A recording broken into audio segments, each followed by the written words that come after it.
Galera, essa é a nossa penúltima questão da playlist de cálculo estequiométrico com questões do Enem. É a nossa 12ª questão.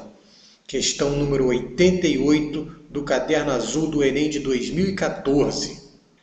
Essa questão diz que as indústrias de extração de cobre e níquel são emissoras do gás dióxido de enxofre, o SO2, que, quando lançado na atmosfera, leva à formação de chuva ácida.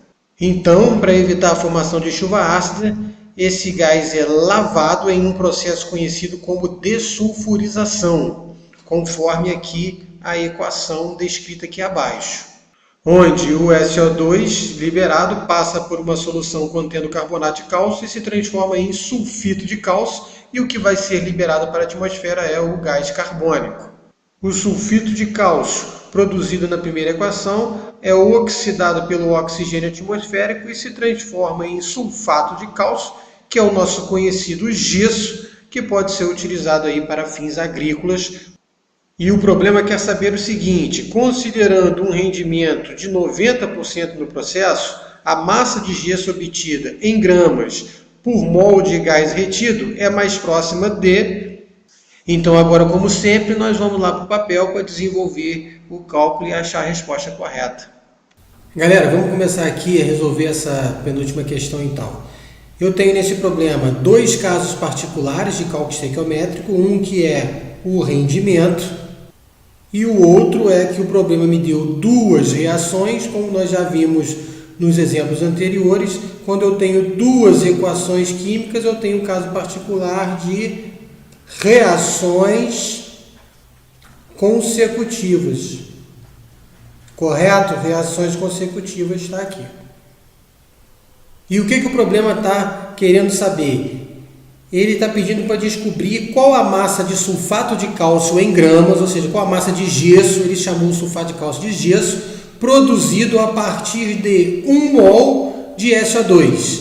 Então ele está relacionando o sulfato de cálcio que está na segunda equação com o SO2 que está na primeira equação.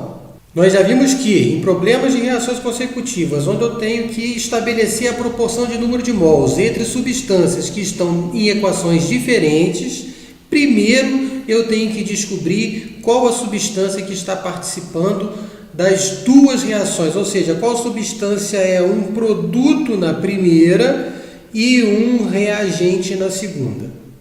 Eu tenho que igualar o número de mols delas. Aqui eu tenho 1 mol do sulfito de cálcio e aqui eu tenho 2 mols do sulfito de cálcio. Por causa disso, eu vou multiplicar essa equação toda por 2. Está aqui, ó, multiplicada. Desta forma, eu igualei os números de mols do sulfito de cálcio. Agora sim eu posso estabelecer a proporção de número de mols entre as substâncias envolvidas no enunciado. 2 mols de SO2 produzem 2 mols de gesso, sulfato de cálcio. Coloquei aqui essa relação que eu posso simplificar e falar que 1 mol do SO2 produz 1 mol de sulfato de cálcio. E o que o problema está pedindo é a massa de sulfato de cálcio produzida quando 1 mol de SO2 participa desse processo. Eu já cheguei aqui na quantidade de 1 mol de SO2, tá legal?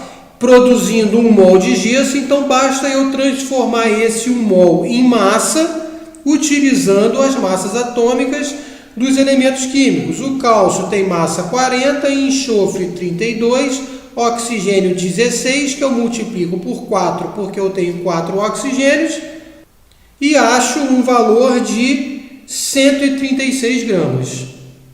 Então, para cada mol de SO2 que participa do processo, são produzidos 136 gramas de sulfato de cálcio, mas só se o rendimento da reação for de 100%. Mas o problema está dizendo que o rendimento foi de 90%, então a massa produzida será 90% desse valor, que basta eu multiplicar ele por 0,9, acho um valor de 122,4 gramas de gesso de sulfato de cálcio. Resposta correta, letra C.